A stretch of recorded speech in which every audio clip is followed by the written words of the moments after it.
السلام علیکم ورحمۃ اللہ وبرکاتہ۔ بسم اللہ الرحمن الرحیم۔ بہنیں ایسی کیوں ہوتی ہیں؟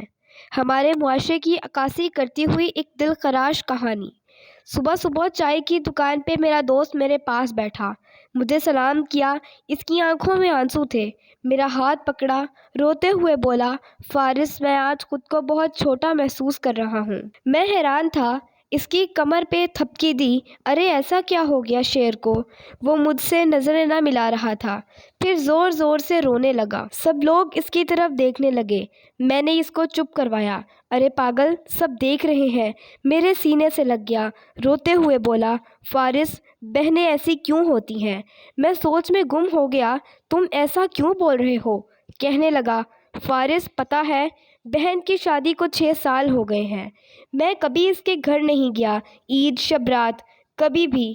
ابو یا امی چلے جاتے ہیں۔ میری بیوی ایک دن مجھے کہنے لگی، آپ کی بہن جب بھی آتی ہے اس کے بچے گھر کا حال بگاڑ کر رکھ دیتے ہیں، خرچ ڈبل ہو جاتا ہے، اور تمہاری ماں ہم سے چھپ چھپا کر کبھی اس کو صابن کی پیٹی دیتی ہے، کبھی کپڑے، کبھی سرف کے ڈبے، اور کبھی کبھی تو چاول کا تھیلا بھر دیتی ہے۔ اپنی ماں کو بولو یہ ہمارا گھر ہے، کوئی خیرات سینٹر نہیں۔ فارس، مجھے بہت غصہ آیا۔ میں مشکل سے خرچ پورا کر رہا ہوں اور ماں سب کچھ بہن کو دے دیتی ہے۔ بہن ایک دن گھر آئی ہوئی تھی۔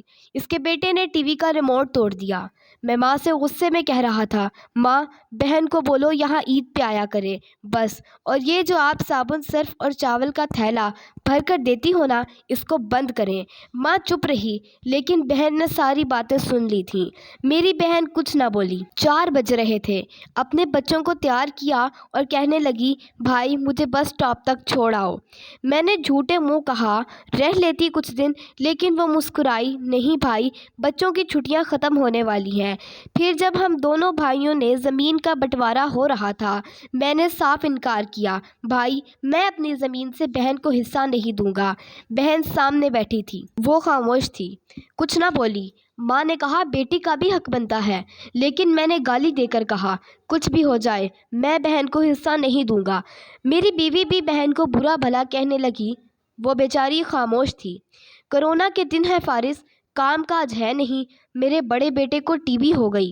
میرے پاس اس کا علاج کرانے کے پیسے نہیں، بہت پریشان تھا۔ میں نے قرض بھی لے لیا تھا، 1 لاکھ 2 لاکھ کا۔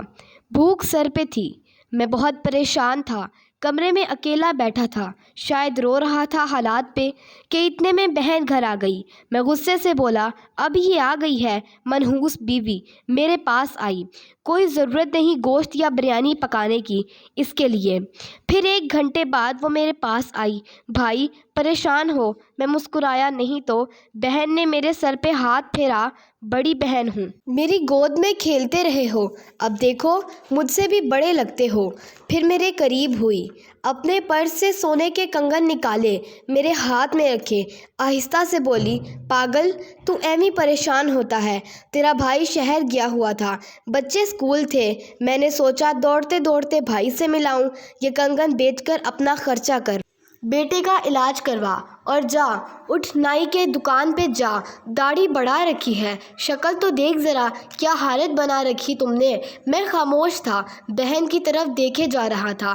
وہ آہستہ سے بولی، کسی کو نہ بتانا کنگن کے بارے میں، تم کو میری قسم ہے۔ میرے ماتھے پہ بوسہ کیا اور 1000 روپیہ مجھے دیا، جو 150 کے نوٹ تھے، شاید وہ اس کی جمع پونجی تھی۔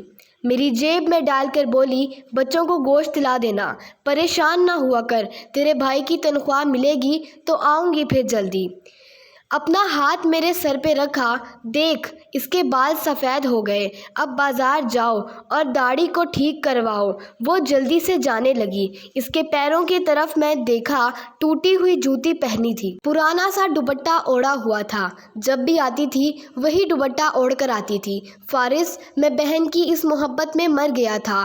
ہم بھائی کتنے مطلب پرست ہوتے ہیں، بہنوں کو پل بھر میں بیگانہ کر دیتے ہیں اور بہنیں بھائیوں کا ذرا سا دکھ برداشت نہیں کر سکتی۔ وہ ہاتھ میں کنگن پکڑے زور زور سے رو رہا تھا، اس کے ساتھ میری آنکھیں بھی نم تھیں۔ اپنے گھر میں خدا جانے کتنے دکھ سہ رہی ہوتی ہیں۔ کچھ لمحے بہنوں کے پاس بیٹھ کر حال پوچھ لیا کریں، شاید ان کے چہرے پہ کچھ لمحوں کے لیے ایک سکون آ جائے۔ اس طرح کی اور سبق آموز کہانیوں کے لیے ہمارے چینل کو سبسکرائب کریں۔ شکریہ۔